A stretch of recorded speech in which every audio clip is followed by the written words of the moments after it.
Welcome to the Muse. എല്ലാവർക്കും Muse audio ബുക്കിലേക്ക് സ്വാഗതം. ഇന്ന് നമ്മൾ വായിക്കാൻ പോകുന്നത് ഇന്ദുലേഖ എന്ന നോവലിൻ്റെ 13-ാം ഭാഗം 15-ാം അധ്യായം. നമ്മൾ കഴിഞ്ഞ എപ്പിസോഡിൽ പറഞ്ഞു നിർത്തിയത് സൂര്യ നമ്പൂരിപ്പാട് കല്യാണിക്കുട്ടിയെ വിവാഹം കഴിച്ച് കൊണ്ടുപോകുകയും എന്നാൽ ഇന്ദുലേഖയെയാണ് കൊണ്ടുപോയത് എന്ന് വരുത്തി തീർക്കുകയും ചെയ്യുന്നിടത്താണ്. ഇനി തുടരാം. 15-ാം അധ്യായം. ഒരു ആപത്ത്. നമ്പൂരിപ്പാട്ടിലെ ഘോഷയാത്ര വെളിച്ചാവുമ്പോഴേക്കും ശാസ്ത്രികളും നമ്പൂരിമാരും കിടന്നുറങ്ങുന്ന ഊട്ടുപുരയുടെ സമീപമെത്തി.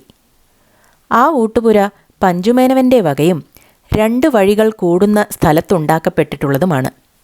അതിൽ ഒരു വഴി നമ്പൂരിപ്പാട്ടിലെ പ്രദേശങ്ങളിൽ നിന്ന് വരുന്ന വഴിയും മറ്റൊന്ന് തീവണ്ടി സ്റ്റേഷനിൽ നിന്ന് വരുന്ന വഴിയുമാണ്. ഇവിടെ പൂവള്ളി വീട് വകയായ ഒരു സത്രമുള്ളതിനു പുറമെ ഒരു പത്തായപ്പുര മാളികയും കുളപ്പുര മാളികയും മറ്റുമുണ്ട്. ഇവിടെ കയറി ഭക്ഷണം കഴിച്ച് പോവാമെന്ന് പഞ്ചുമേനവനും കേശവൻ നമ്പൂരിയും കൂടി പറഞ്ഞതിനെ നമ്പൂരിപ്പാട് ഗോവിന്ദൻ്റെ ഉപദേശപ്രകാരം അശേഷം കൈക്കൊണ്ടില്ല. വഴിയിലെങ്കിലും ഇന്ദുലേഖയാണ് കൊണ്ടുപോകുന്നത് എന്ന് പ്രസിദ്ധമാവട്ടെ എന്ന് നമ്പൂരിപ്പാടും ഗോവിന്ദനും ഉറച്ചിരുന്നു. ഘോഷയാത്ര ഊട്ടുപുരയുടെ ഉമ്മറത്തെത്താറായ മുതൽ ഗോവിന്ദൻ്റെ ഉത്സാഹത്താൽ പല്ലക്കുകൾ കുറേയധികം വേഗത്തിൽ നടത്തിച്ചു. ഭൃത്യവർഗങ്ങളെയും മറ്റും മുമ്പിലോടിച്ച് ശബ്ദങ്ങളും കലശലാക്കി. ഗോവിന്ദൻ പിന്നാലെയും ഓടി. ഈ ഘോഷമെല്ലാം കേട്ട് ശാസ്ത്രികളും നമ്പൂരിമാരും ഊട്ടുപുരയിൽ നിന്ന് പുറത്തേക്ക് ഇറങ്ങുമ്പോഴേക്ക് പല്ലക്കുകളും മഞ്ചലുകളും കടന്നുപോയി കഴിഞ്ഞു. ശാസ്ത്രികൾ ഗോവിന്ദനെ മാത്രം കണ്ടു. ഗോവിന്ദനെ മുമ്പ് കണ്ട പരിചയമായിട്ടുണ്ടല്ലോ. കണ്ട ഉടനെ കൈകൊണ്ട് വിളിച്ചു. ഗോവിന്ദൻ ശാസ്ത്രികളുടെ സമീപം ചെന്നു. ശാസ്ത്രികൾ: എന്താണ് ഗോവിന്ദ, ഇത് അവിടുത്തെ വക ഊട്ടും മാളികയുമാണല്ലോ. ഇവിടെ കയറി ഊണ് കഴിഞ്ഞ് പോകുന്നതല്ലായിരുന്നുവോ നല്ലത്? ഗോവിന്ദൻ: അങ്ങനെയാണ് കേശവൻ നമ്പൂരിയും മറ്റും പറഞ്ഞത്. തമ്പുരാൻ തിരുമനസ്സിലേക്കും ചെറുശ്ശേരി നമ്പൂരിക്കും അത് തന്നെയായിരുന്നു മനസ്സ്.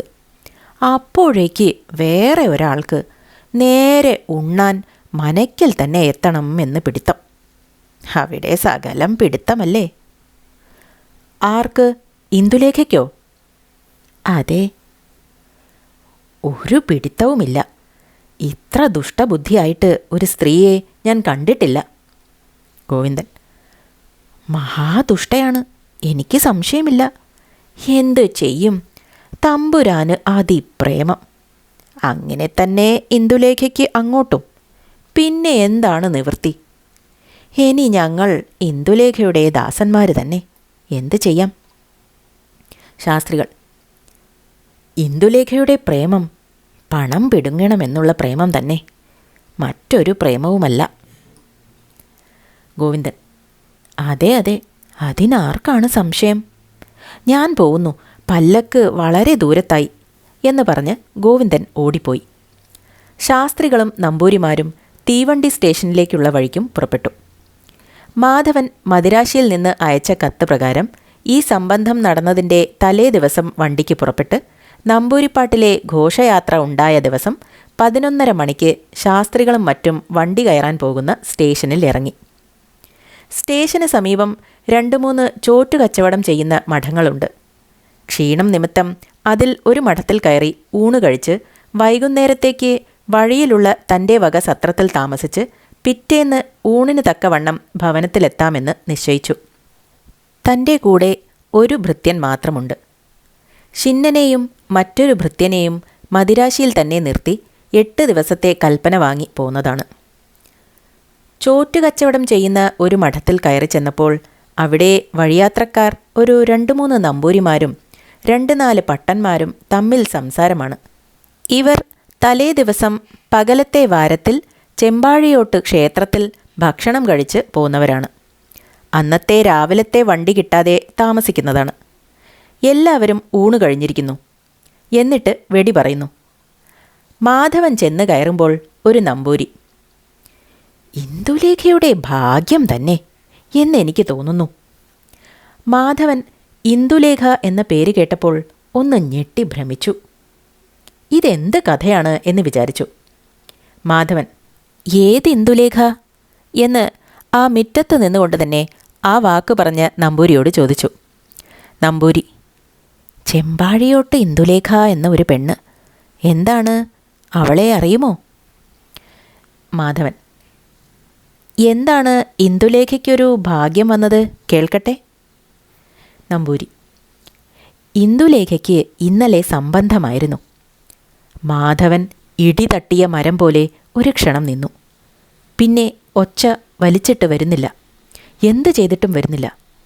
ഒരു മിനിറ്റ് കഴിഞ്ഞ് ആര് ആര് എന്ന് ഒരു ശവം സംസാരിക്കാറുണ്ടെങ്കിൽ ആ മാതിരി ചോദിച്ചു. ആരാണ് സംബന്ധം തുടങ്ങിയത്? മാധവൻ്റെ ഭാവം കണ്ടിട്ട് നമ്പൂരിമാരൊക്കെ കൂടി ഒന്ന് ഭ്രമിച്ച് വശായി. ആരും ഒന്നും മിണ്ടാതെ അന്യോന്യം മുഖത്തോട് മുഖം നോക്കിക്കൊണ്ടിരുന്നു. ആരാണ്? പറയൂ പറയൂ, എന്താണ് പറയാൻ മടിക്കുന്നത്? പറയൂ, എന്താണ് മടിക്കുന്നത്? പറയരുതോ? ആരാണ് സംബന്ധം തുടങ്ങിയത്, കേൾക്കട്ടെ. ഒരു നമ്പൂരി, എന്താണ് ഹേ വല്ലാത്ത ഒരു പരിഭ്രമം? എന്താണിത്ര ദേഷ്യം? ഞങ്ങൾ വിവരമൊന്നും അറിയില്ല. വിവരമൊന്നും അറിയാതെ തുമ്പില്ലാതെ വല്ലതും പറഞ്ഞാൽ? ഒരു പട്ടർ, എന്താണ് ഭാവം? എന്താണ്, ഞങ്ങളെ ശിക്ഷിച്ചു കളയുമോ? അത് കാണണോ എന്ന് ചോദിച്ച് മാധവൻ നിന്നിടത്ത് നിന്ന് ഒന്നിളകി. അപ്പോൾ മറ്റൊരു നമ്പൂരി എണീറ്റ് സമാധാനപ്പെടുത്തി. ഹേ, കോപമരുത്, ഇരിക്കൂ. വണ്ടി ഇറങ്ങി വന്നതായിരിക്കും, മദിരാശിയിൽ നിന്ന് വരുന്നതായിരിക്കും. ക്ഷീണം മുഖത്ത് തന്നെ കാണാനുണ്ട്. ഇരിക്കൂ, എന്നിട്ട് വിശേഷം പറയാം. ആരാണ് സംബന്ധം ചെയ്തത്, അതെനിക്ക് കേൾക്കണം. മൂർക്കില്ലാത്ത മനയ്ക്കൽ നമ്പൂരിപ്പാടാണ്. എന്നാണ് സംബന്ധം നടന്നത്? ഇന്നലെ ആയിരിക്കണം. ഞങ്ങൾ നേരത്തെ പോന്നിരിക്കുന്നു. ഇന്നലെ രാത്രിക്കാണ് സംബന്ധം നിശ്ചയിച്ചിരുന്നത്. അത് ഞങ്ങളറിയും. അത് സൂക്ഷ്മമായി ഞങ്ങളറിയും. എങ്ങനെ സൂക്ഷ്മമായി അറിഞ്ഞു? അമ്പലത്തിൽ സകല ആളുകളും പറഞ്ഞു. അവിടുത്തെ സംബന്ധക്കാരൻ ഷീനുപ്പട്ടരും പറഞ്ഞു. എന്നോട് തന്നെ പറഞ്ഞു.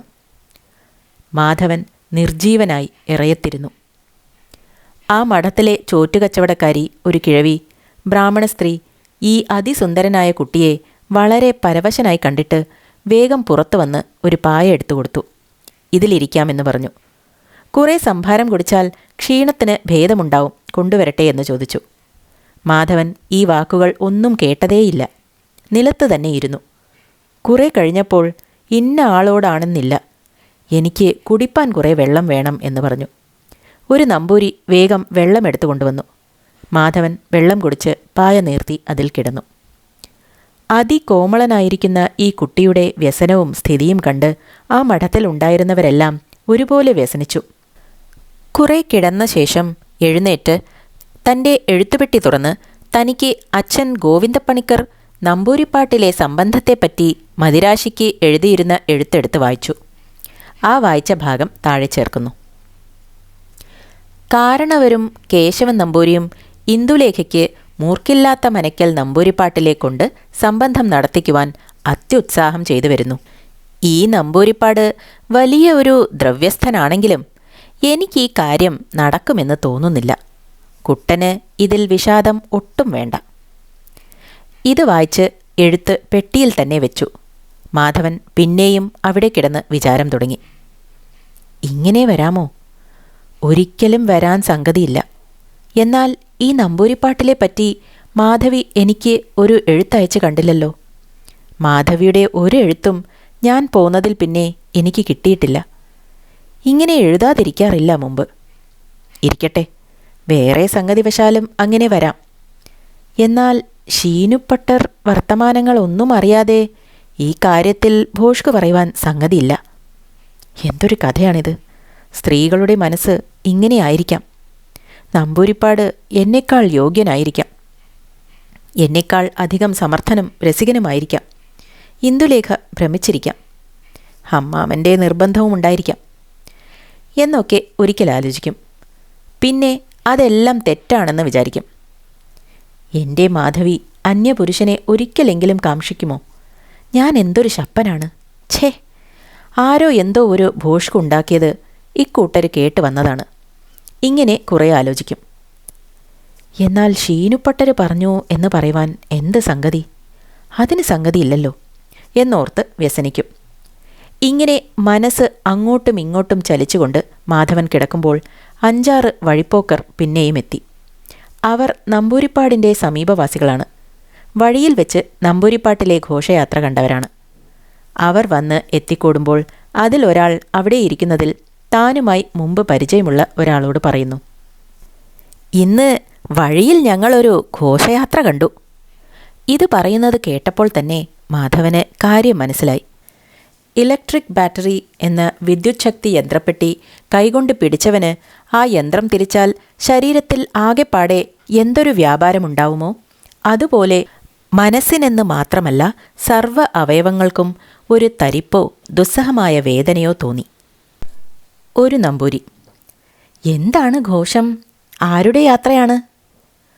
മാധവനെ മുമ്പ് സമാധാനപ്പെടുത്തിയ നമ്പൂരി, എടോ, ഒന്നും ചോദിക്കേണ്ട, ആ കിടക്കുന്ന വിദ്വാൻ ഇനിയും ഷണ്ട ഓടും.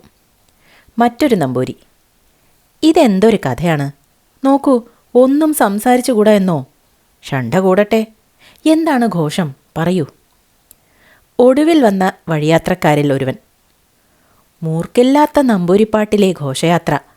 ചെമ്പാഴിയോട്ട് നിന്ന് ഇന്നലെ സംബന്ധം കഴിഞ്ഞ് പെണ്ണ് ഒരു പല്ലക്കിൽ, അദ്ദേഹം വേറെ ഒരു പല്ലക്കിൽ. ചെറുശ്ശേരി ഗോവിന്ദൻ നമ്പൂരി ഒരു മഞ്ചലിൽ, കറുത്തെടുത്ത് കേശവൻ നമ്പൂരി മറ്റൊരു മഞ്ചലിൽ. വളരെ ഭൃത്യന്മാർ, വാളും പലിശയും നിലവിളിയും ആർപ്പും ഘോഷവും, മഹാഘോഷം. മാധവന് സംശയം തീർന്നു എന്ന് തന്നെ പറയാം. ഇത് പറഞ്ഞു കഴിഞ്ഞ ഉടനെ അവിടെ നിന്ന് എഴുന്നേറ്റു. മുമ്പേ സമാധാനം പറഞ്ഞ നമ്പൂരി മറ്റൊരു നമ്പൂരിയോട്, അതാ എണീറ്റു, ഇപ്പോൾ ഷണ്ട കൂടുമെന്ന് തോന്നുന്നു. അതാ നോക്കൂ, പുറപ്പാട് നോക്കൂ. മാധവൻ, ഇല്ല ഹേ, ഞാൻ ഒരു ഷണ്ടയും കൂടുന്നില്ല എന്ന് പറഞ്ഞ് മഠത്തിൻ്റെ മുറ്റത്തിറങ്ങി അങ്ങോട്ടും ഇങ്ങോട്ടും നടന്നുകൊണ്ടിരുന്നു.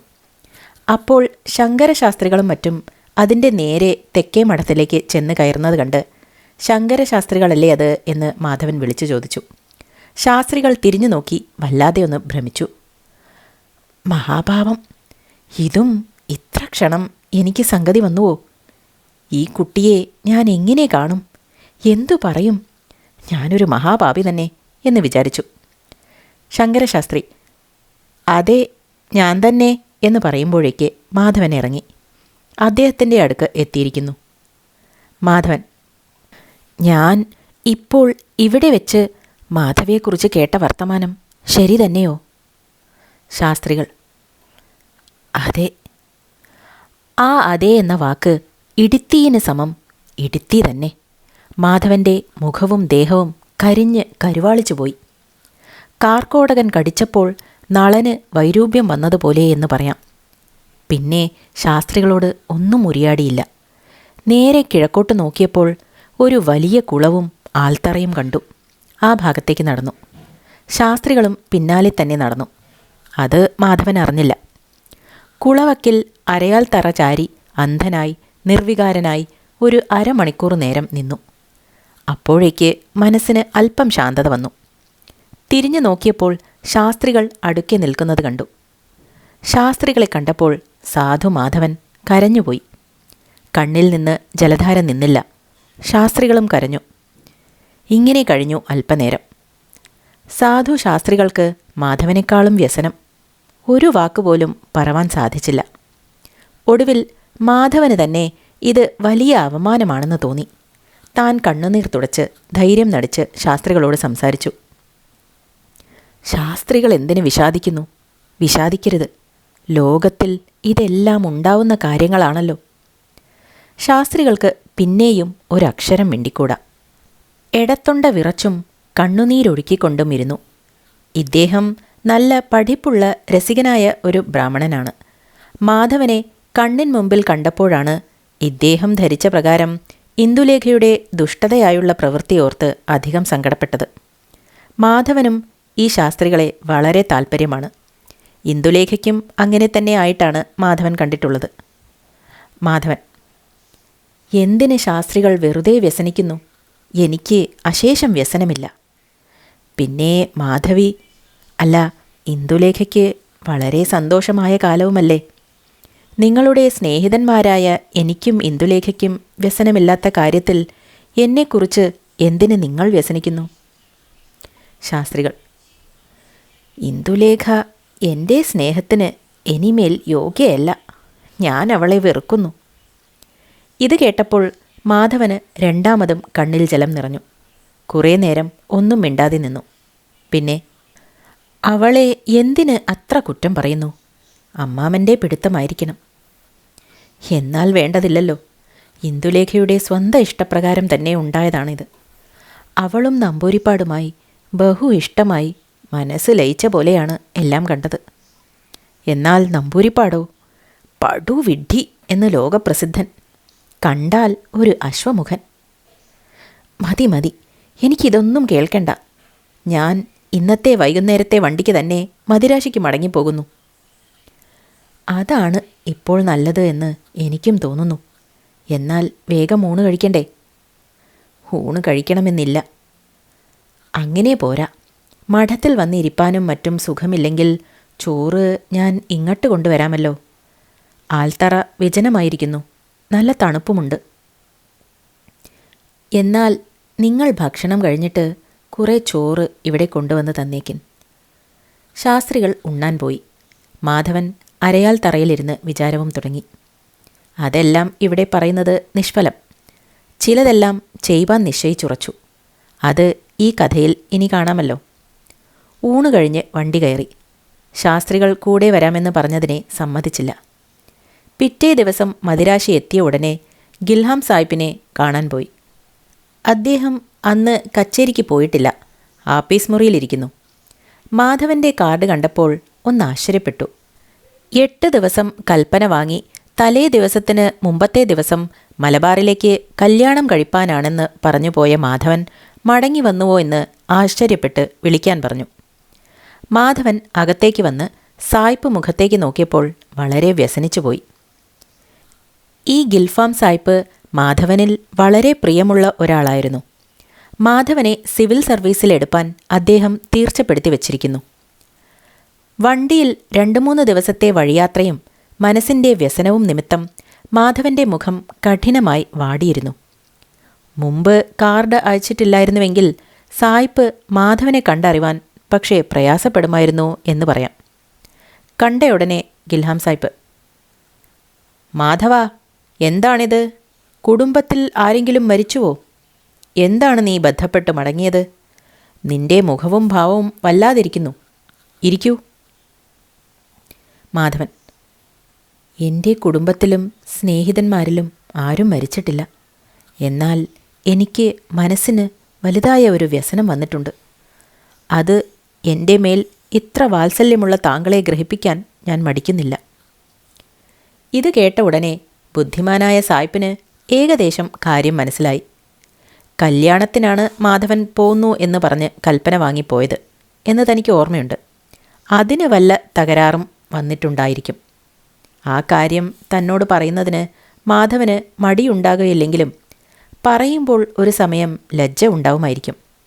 അതാണ് ക്ഷണേന പറയാതെ പറയാം എന്നൊരു പീഠിക വെച്ച് പറഞ്ഞത് എന്ന് സായിപ്പ് വിചാരിച്ചു. ഗിൽഹാം: എനിക്ക് കാര്യം ഇപ്പോൾ അറിയണമെന്നില്ല. പിന്നെ സാവകാശത്തിൽ പറഞ്ഞാൽ മതി. എന്നാൽ നിനക്ക് വല്ലതും വേണ്ടതുണ്ടെങ്കിൽ ചെയ്യുവാൻ ഞാൻ ഒരുക്കവുമാണ്. മാധവൻ: എനിക്ക് ദയവ് ചെയ്ത് 1 കൊല്ലത്തെ കൽപ്പന തരാൻ ഞാൻ അപേക്ഷിക്കുന്നു. എനിക്ക് കുറേ രാജ്യസഞ്ചാരം ചെയ്യണമെന്ന് ആഗ്രഹമുണ്ട്. കുറേ ആലോചിച്ചിട്ട് സായിപ്പ് മറുപടി പറഞ്ഞു: മനസ്സിന് വല്ല സുഖക്കേടുമുണ്ടെങ്കിൽ രാജ്യസഞ്ചാരം ചെയ്യുന്നത് പോലെ അതിൻ്റെ നിവൃത്തിക്ക് വേറെ ഒന്നുമില്ല. നിന്റെ വിചാരം എനിക്ക് പൂർണ്ണ ബോധ്യമായിരിക്കുന്നു. വിശേഷിച്ച് നീ പഠിപ്പ് കഴിഞ്ഞ ശേഷം എങ്ങും സഞ്ചരിച്ചിട്ടില്ല. ഞങ്ങൾ ബിലായത്തിയിൽ യൂണിവേഴ്സിറ്റി വിട്ടാൽ ഒരു സഞ്ചാരം കഴിച്ചിട്ടേ വല്ല ഉദ്യോഗത്തിലും പ്രവേശിക്കാറുള്ളൂ എന്ന് നിനക്ക് തന്നെ അറിയാമല്ലോ. ഏത് രാജ്യത്ത് സഞ്ചരിപ്പാനാണ് വിചാരിക്കുന്നത്? കഴിയുമെങ്കിൽ യൂറോപ്പിലേക്കാണ് പോവേണ്ടത്. എന്നാൽ തൽക്കാലം വരുന്ന മാസം മുതൽ 3 മാസം അവിടെ വളരെ ശീതവും സുഖക്കേടുമുള്ള കാലം. അത് കഴിഞ്ഞാൽ വളരെ സുഖമുള്ള കാലമാണ്. ഇപ്പോൾ എങ്ങോട്ട് പോവാനാണ് വിചാരിക്കുന്നത്? ഇപ്പോൾ യൂറോപ്പിൽ സുഖമില്ലെങ്കിൽ വടക്കേ ഇന്ത്യയിലും ബർമ്മയിലും ഒന്ന് സഞ്ചരിച്ച് ദിക്കുകൾ കാണാമെന്നാണ് വിചാരിക്കുന്നത്. എന്നാൽ നീ ഇപ്പോൾ 4 മാസത്തെ കൽപ്പന എടുത്താൽ മതി എന്ന് ഞാൻ വിചാരിക്കുന്നു. പിന്നെ അധികം വേണമെങ്കിൽ എഴുതി അയച്ചാൽ ഞാൻ അനുവദിക്കാം. നിനക്ക് ക്ഷീണം വളരെ കാണുന്നു. വേഗം പോയി ഭക്ഷണം കഴിക്കൂ എന്ന് പറഞ്ഞ് സായിപ്പ് എഴുന്നേറ്റു. മാധവനും എഴുന്നേറ്റ് നിന്നു. സായിപ്പ് മാധവൻ്റെ കൈ പിടിച്ച്, നിനക്ക് സർവ്വശുഭവും ഉണ്ടാവട്ടെ. നിന്റെ വ്യസനങ്ങളെല്ലാം തീർന്ന ഉടനെ എനിക്ക് നിന്നെ കാണാൻ സംഗതി വരട്ടെ എന്ന് പറഞ്ഞപ്പോൾ സായിപ്പിനും മാധവനും ഒരുപോലെ കണ്ണിൽ വെള്ളം നിറഞ്ഞുപോയി. മാധവൻ ഉടനെ പാർക്കുന്നിടത്ത് വന്ന് കുളിച്ച് ഭക്ഷണം കഴിച്ചു എന്ന് പേര് വരുത്തി അച്ഛന് ഒരു കത്തെഴുതി. ഷിന്നനെയും ബാല്യക്കാര് 2 ആളെയും കത്തോടുകൂടി മലയാളത്തിലേക്ക് അയച്ചു. പിറ്റേ ദിവസം വൈകുന്നേരത്തെ വണ്ടിക്ക് ബോംബായിലേക്ക് ടിക്കറ്റ് വാങ്ങി മദിരാശി വിടുകയും ചെയ്തു. ഇനി എനിക്ക് പറയുവാനുള്ള കഥ മഹാകഷ്ടമായ കഥയാണ്. ഇത്ര നേരം എഴുതിയതിലും കഷ്ടമാണ്. എങ്കിലും പറയാതെ നിവൃത്തിയില്ലല്ലോ. ഷിന്നനും 2 ബാല്യക്കാരും കൂടി പിറ്റേ ദിവസം ഉച്ചയ്ക്ക് വണ്ടിയിറങ്ങി പട്ടരുടെ മഠത്തിൽ കയറി ഊണുകഴിച്ച് അവിടെ നിന്ന് പോന്ന് ചെമ്പാഴിയോട്ട് വക ഊട്ടുപുരയിൽ കയറി അന്നവിടെ താമസിച്ച് പിറ്റേ ദിവസം രാവിലെ 10 മണിക്ക് ചെമ്പാഴിയോട്ടെത്തി. ഷിന്നനും ഒരു ബാല്യക്കാരനും പൂവള്ളി വീട്ടിലേക്കും മറ്റവൻ ഗോവിന്ദപ്പണിക്കരുടെ വീട്ടിലേക്കും പോയി. ഇവൻ ചെല്ലുമ്പോൾ ഗോവിന്ദപ്പണിക്കരും ഗോവിന്ദൻകുട്ടി മേനവനും കൂടി 2 കസാലകളിൽ കോലാമേലിരുന്ന് വെടി പറയുന്നു. ബാല്യക്കാരൻ പടികടന്ന് കണ്ട ഉടനെ ഗോവിന്ദപ്പണിക്കർ എഴുന്നേറ്റ് മാധവൻ എത്തിയോ എന്ന് ചോദിച്ചും കൊണ്ട് കോലായിൻ്റെ വക്കിൽ നിന്നു. ബാല്യക്കാരൻ, കുട്ടമ്മേനോൻ യജമാനൻ വന്നിട്ടില്ല, ഒരെഴുത്തുണ്ട് എന്ന് പറഞ്ഞു. അപ്പോൾ തന്നെ ഗോവിന്ദപ്പണിക്കർക്ക് ഒരു സുഖക്കേട് തോന്നി. ദീനമൊന്നുമില്ലല്ലോ? ഇല്ല എന്ന് ബാല്യക്കാരൻ പറഞ്ഞ ശേഷം എഴുത്ത് തുറന്നു വായിച്ചു. അദ്ദേഹം വായിച്ച എഴുത്ത് താഴെ ചേർക്കുന്നു. വർത്തമാനങ്ങളെല്ലാം ശങ്കരശാസ്ത്രികളും മറ്റും പറഞ്ഞറിഞ്ഞു. എൻ്റെ അഭിപ്രായം പോലെ തന്നെ അച്ഛനും ഇന്ദുലേഖയുടെ മേൽ അഭിപ്രായമായിരുന്നു എന്ന് ഞാൻ അറിയുന്നതുകൊണ്ട് ഞാൻ അങ്ങനെ അഭിപ്രായപ്പെട്ടു പോയതിൽ എന്നെ വളരെ നിന്ദിക്കുന്നില്ല. മനുഷ്യരുടെ കൗടില്യം എത്രയെന്നും എത്ര വിധമെന്നും ഒരാൾക്കും ഗണിക്കാൻ കഴിയുകയില്ലല്ലോ. എനിക്ക് മനസ്സിന് അശേഷം സുഖമില്ലാത്തതിനാൽ രാജ്യസഞ്ചാരത്തിന് പോകുന്നു. കുറേ നാൾ കഴിഞ്ഞ് സുഖമായാൽ മടങ്ങി വന്ന് അച്ഛനെയും അമ്മയെയും കാണാം. അച്ഛൻ ഇത് നിമിത്തം ഒട്ടും വ്യസനിക്കേണ്ട. ഞാൻ ആത്മഹത്യ മുതലായ ദുഷ്ടപ്രവൃത്തികൾ ഒന്നും ചെയ്തു കളയും എന്ന് സംശയിക്കരുത്. രാജ്യസഞ്ചാരം കഴിച്ച് നിശ്ചയമായി മടങ്ങി വരാനാണ് ഞാൻ ഇപ്പോൾ വിചാരിച്ചിട്ടുള്ളത്. എന്നാൽ അത് എത്ര കാലം കൊണ്ടാണെന്ന് ഞാൻ ഉറച്ചിട്ടില്ല. അച്ഛനും എൻ്റെ അമ്മയ്ക്കും ഞാൻ എത്രയോ പ്രിയപ്പെട്ട മകനാണെന്ന് എനിക്ക് നല്ല അറിവുണ്ട്. ഞാൻ എന്തു തന്നെ എഴുതിയാലും അച്ഛൻ വ്യസനിക്കാതെ ഇരിക്കയില്ല. എന്നാൽ അമ്മയെ വിചാരിച്ച് അച്ഛൻ വ്യസനം കഴിയുന്നിടത്തോളം പുറത്ത് കാണിക്കരുതേ. അച്ഛൻ അല്പം വ്യസനം കാണിച്ചാൽ അമ്മ വളരെ വിഷാദിക്കും. ഞാൻ നാളെ മദിരാശി വിടുന്നു എന്ന് എൻ്റെ അച്ഛനെ ഗ്രഹിപ്പിപ്പാൻ മാധവൻ. ഈ എഴുത്ത് വായിച്ച ഉടനെ, അയ്യോ എൻ്റെ കുട്ടാ, എന്നെ നീ ആർക്കിട്ട് ഓടിപ്പോയി എന്ന് പറഞ്ഞ് മാറിലടിച്ച് ഗോവിന്ദപ്പണിക്കർ ബോധം കെട്ടു വീണു. ഗോവിന്ദൻകുട്ടി മേനോൻ അതൊന്നും നോക്കാതെ ക്ഷണത്തിൽ എഴുത്തെടുത്ത് വായിച്ച് മനസ്സിലാക്കി കുറേ വെള്ളം കൊണ്ടുവന്ന് ഗോവിന്ദപ്പണിക്കരുടെ മുഖത്ത് തളിച്ച് ബോധം വന്ന് ക്ഷണം വളരെ ദേഷ്യഭാവത്തോടു കൂടി പറയുന്നു, ഇതെന്താണീ കാണിച്ചത്? കഷ്ടം കഷ്ടം. ഇത്ര ബുദ്ധി ഉണ്ടായിട്ട് ഈ വിധം കാണിച്ചുവല്ലോ. കഷ്ടം, മഹാകഷ്ടം. ഈ ഗോഷ്ഠി കണ്ടപ്പോൾ മാധവൻ മരിച്ചു പോയിട്ടോ എന്ന് ഞാൻ ശങ്കിച്ചുപോയി. ജ്യേഷ്ഠന് ബുദ്ധിയും അറിവുമില്ലാഞ്ഞിട്ടല്ല, മാധവനോടുള്ള അതിപ്രേമം കൊണ്ടായിരിക്കും ഇങ്ങനെ അനാവശ്യമായി വ്യസനിച്ചത്. മാധവൻ എന്താണിപ്പോൾ ഒന്ന് വന്നത്? മനസ്സിന് സുഖമില്ലെന്ന് തോന്നി കുറേ ദിവസം രാജ്യസഞ്ചാരത്തിന് നിശ്ചയിച്ച് മദിരാശിയിൽ നിന്ന് പോയി എന്ന് അറിയിച്ചിരിക്കുന്നു. എന്താണിതിൽ ഇത്ര വ്യസനിപ്പാനുള്ളത്? ഇന്ത്യ രാജ്യമെങ്ങും തീവണ്ടിയുണ്ട്. യൂറോപ്പിലേക്ക് പോകുന്നതായാൽ അതും സുഖമായി എളുപ്പത്തിൽ സാധിക്കും. നമ്മൾക്ക് അയാളുടെ വർത്തമാനം പണം ചിലവിട്ടാൽ എങ്ങനെയെങ്കിലും അറിയാം. പക്ഷേ നമ്മൾക്ക് തന്നെ തിരഞ്ഞു പോവാം. ഗോവിന്ദപ്പണിക്കർ, അതിനെന്താണ് സംശയം? ഞാനിനി ഭക്ഷണം ഈ മലയാളം വിട്ടിട്ട്, സംശയമില്ല. ഗോവിന്ദൻകുട്ടി മേനവൻ: ആവട്ടെ, പോവുന്നതിന് എന്ത് വിരോധം? നിശ്ചയമായി ഞാനും വരാം.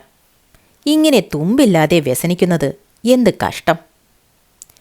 ജ്യേഷ്ഠൻ്റെ ഈ വ്യസനം കണ്ടാൽ മാധവൻ്റെ അമ്മ എങ്ങനെ ജീവിക്കും? ഇത്രത്തോളം പറയുമ്പോഴേക്ക് ആ ശുദ്ധ വെയിലിൽ ഇന്ദുലേഖ ഒരു കൊട കൂടിയില്ലാതെ കയറി വരുന്നത് കണ്ടു. ഉടനെ ഗോവിന്ദപ്പണിക്കർ കണ്ണീർ തുടച്ച് എണീറ്റ് നിന്നു. ഇന്ദുലേഖ വെയിലത്ത് നടന്ന് വിയർത്ത് മുഖവും മറ്റും രക്തവർണമായിരിക്കുന്നു. തലമുടി മുഴുവനും അഴിഞ്ഞു വീണ് മിറ്റത്തിഴയുന്നു. എന്താണ് മദിരാശി വർത്തമാനം എന്ന് ചോദിക്കുമ്പോഴേക്ക് പിന്നാലെ ഇന്ദുലേഖയുടെ അമ്മ, മുത്തശ്ശി, പാർവതിയമ്മ, 5-6 ദാസിമാർ ഇവരും കയറി വരുന്നത് കണ്ടു. എല്ലാം കൂടി അവിടെ ഒരു തിരക്ക് എന്നേ പറയുവാനുള്ളൂ. ഇന്ദുലേഖ: എന്താണ് മദിരാശി വർത്തമാനം? എന്നോട് പറയരുതോ? ഗോവിന്ദൻകുട്ടി മേനവൻ: ഇന്ദുലേഖ അകത്തേക്ക് പോകൂ. ഒന്നും ഭ്രമിക്കേണ്ട, വ്യസനിക്കാൻ ഒന്നുമില്ല. പാർവതിയമ്മ: അയ്യോ, എൻ്റെ കുട്ടി എവിടേക്ക് പോയി കളഞ്ഞു? അയ്യോ, ഞാനിനി അരനാഴിക ജീവിച്ചിരിക്കയില്ല. ഇന്ദുലേഖ: എഴുത്ത് കൊണ്ടുവന്നു എന്ന് ശിന്നൻ എന്നോട് പറഞ്ഞുവല്ലോ, ആ എഴുത്തെവിടെ? ഗോവിന്ദപ്പണിക്കർ എഴുത്ത് ഇന്ദുലേഖയുടെ കയ്യിൽ കൊടുത്തു. ഇന്ദുലേഖ എഴുത്ത് വായിച്ച ഉടനെ അകത്ത് ഒരു മുറിയിൽ പോയി കട്ടിലിന്മേൽ വീണ് കരഞ്ഞു തുടങ്ങി. പാർവതിയമ്മയുടെ നിലവിളി സഹിച്ചുകൂടാതായി. എൻ്റെ മകനെ, നിന്നെ ഇനി ഞാൻ എന്ന് കാണും? എൻ്റെ മകനെപ്പോലെ ഒരു കുട്ടിയെ ഈ ഭൂമിയിൽ കാണാനില്ലല്ലോ ഈശ്വര. ഞാനിനി എന്തിന് ജീവിച്ചിരിക്കുന്നു? എൻ്റെ കുട്ടി എന്നെ ആര് നോക്കി രക്ഷിക്കും? എനിക്ക് വേറെ ഒരു മക്കളുമില്ലെന്ന് നീ അറിഞ്ഞും കൊണ്ട് ഇങ്ങനെ എന്നെ ഇട്ടേച്ച് പോയല്ലോ ഉണ്ണി, ഈശ്വര എന്ന് പറഞ്ഞ് കഠിനമായി മാറത്തടിച്ച് നിലവിളിക്കുന്നത് കേട്ടും കൊണ്ട് ഒരാൾക്കെങ്കിലും ഒരക്ഷരവും ഈ അമ്മയോട് പറയുവാൻ ധൈര്യം വന്നില്ല. അപ്പോഴേക്ക് പൂവള്ളിയിൽ നിന്ന് ശങ്കരമേനവൻ, ചാത്തരമേനവൻ മുതലായവർ എല്ലാവരും എത്തി. ശങ്കരമേനവൻ പാർവതിയമ്മയോട്: എന്തിനാണ് നീ ഇങ്ങനെ കരയുന്നത്? മാധവന് ഒന്നും വന്നിട്ടില്ല. ഇത്രത്തോളം പറയുമ്പോഴേക്ക് ശങ്കരമേനവനും കരഞ്ഞുപോയി. ഇദ്ദേഹത്തിന് മാധവൻ്റെ മേൽ അതിവാത്സല്യമായിരുന്നു. ശങ്കരമേനവൻ കണ്ണീർ തുടച്ചും കൊണ്ട്: 10 ദിവസത്തിലകത്തായി മാധവൻ ഇവിടെ എത്തും. അവൻ ഏത് ദിക്കിലുണ്ടെങ്കിലും ഞങ്ങൾ പോയി കൊണ്ടുവരും. പിന്നെ നീ എന്തിന് വിഷാദിക്കുന്നു? പാർവതിയമ്മ: ജ്യേഷ്ഠൻ പോവുന്നുണ്ടെങ്കിൽ ഞാനും കൂടെ വരാം. എനിക്കെൻ്റെ കുട്ടിയെ കാണാതെ ഇവിടെ ഇരിപ്പാൻ കഴിയില്ല, നിശ്ചയം. ആട്ടെ, പാർവതിക്കും വരാം. പൂവള്ളി പോയി സ്വസ്ഥമായിരിക്കൂ, എണീക്കൂ. കാര്യമൊക്കെ ശരിയായി വരും. മാധവന് ഒരു ദോഷവും വരികയില്ല. ഗോവിന്ദൻ മേനോൻ: പാർവതി പൊയ്ക്കോളൂ. ഞാനും ഗോവിന്ദൻകുട്ടിയും ഈ നിമിഷം മാധവനെ തിരയാൻ പോകുന്നു. 10 ദിവസത്തിലകത്ത് മാധവനോടുകൂടി ഞങ്ങൾ ഇവിടെ എത്തും. ഒട്ടും വിഷാദിക്കേണ്ട എന്നും മറ്റും പറഞ്ഞ് പാർവതിയമ്മയെ കുറേ സമാശ്വസിപ്പിച്ച് പൂവള്ളി വീട്ടിലേക്ക് അയച്ചു. ഇന്ദുലേഖയോട് ആർക്കും ഒന്നും പറയുവാൻ ധൈര്യം വന്നില്ല. ഒടുക്കം ഗോവിന്ദൻകുട്ടി മേനവനും ശങ്കരമേനവനും നിർബന്ധിച്ചതിനാൽ ഗോവിന്ദപ്പണിക്കർ ഇന്ദുലേഖ കിടക്കുന്ന അകത്ത് കിടന്നു ചെന്നു. ഗോവിന്ദപ്പണിക്കർ ഇന്ദുലേഖയോട്: എന്താണ് ഇങ്ങനെ വ്യസനിക്കുന്നത്? ഇങ്ങനെ വ്യസനിപ്പാൻ ഒരു സംഗതിയും നമ്മൾക്കിപ്പോൾ വന്നിട്ടില്ല. ഇന്ദുലേഖ ഇങ്ങനെ വ്യസനിച്ച് കിടക്കുകയാണെങ്കിൽ ഞാനും ഗോവിന്ദൻകുട്ടിയും മാധവനെ തിരഞ്ഞു പോവാൻ നിശ്ചയിച്ചിട്ടുള്ളത് മുടങ്ങും. ഇത് കേട്ടപ്പോൾ ഇന്ദുലേഖ എണീറ്റിരുന്നു. തിരഞ്ഞു പോവാൻ ഉറച്ചുവോ? എന്ത് സംശയമാണ്, ഞാൻ പോകുന്നു. ഇന്നലെയോ ഇന്നോ ബോംബായിൽ നിന്ന് കപ്പൽ കയറിയിരിക്കും. എന്നാലോ? അപ്പോഴേക്ക് ഗോവിന്ദൻകുട്ടി മേനവൻ അകത്തേക്ക് കടന്നു വന്നു. ഗോവിന്ദൻകുട്ടി മേനവൻ: ഞങ്ങൾക്കെന്താണ്, ബിലാത്തിക്ക് പോവാൻ കപ്പൽ കിട്ടുകയില്ലേ? നീ ഒന്നുകൊണ്ടും വ്യസനിപ്പാനില്ല. ഞങ്ങൾ ജീവനോടുകൂടി ഇരുന്നുവെങ്കിൽ മാധവനെ ഞങ്ങൾ ഒന്നിച്ചു കൊണ്ടുവരും എന്നും പറഞ്ഞ് ഗോവിന്ദൻകുട്ടി മേനവൻ അമ്മയെ വിളിച്ച് തനിക്ക് പുറപ്പെടാൻ വേണ്ടുന്നതെല്ലാം ഒരുക്കാൻ പൂവരങ്ങിലേക്ക് പോയി. ഇന്ദുലേഖ ഗോവിന്ദപ്പണിക്കരോട്: ഇങ്ങനെ ഒരു ചതി ചെയ്തത് ആര്? അദ്ദേഹത്തിനും എനിക്കും ഒരു വിരോധികളുമുള്ളതായി ഞാൻ അറിയുന്നില്ല. ഇതിലെന്തോ ഒരു അബദ്ധമായ ധാരണ ജനങ്ങൾക്ക് വന്നു പോയിട്ടുണ്ട്. നമ്പൂരിപ്പാട് ഇന്ദുലേഖയുടെ മാളികയിന്മേൽ വെച്ച് പാട്ട് കേട്ട് അവിടെ തന്നെ ആയിരുന്നു 2 രാത്രിയും ഉറങ്ങിയത് എന്നും മറ്റും ഈ ദിക്കിലെല്ലാം ധാരാളം ഒരു ഭോഷ്ക് നടക്കുന്നുണ്ട്. ഞാൻ പൊൽപ്പായി ഇങ്ങനെ പറയുന്നത് കേട്ടു.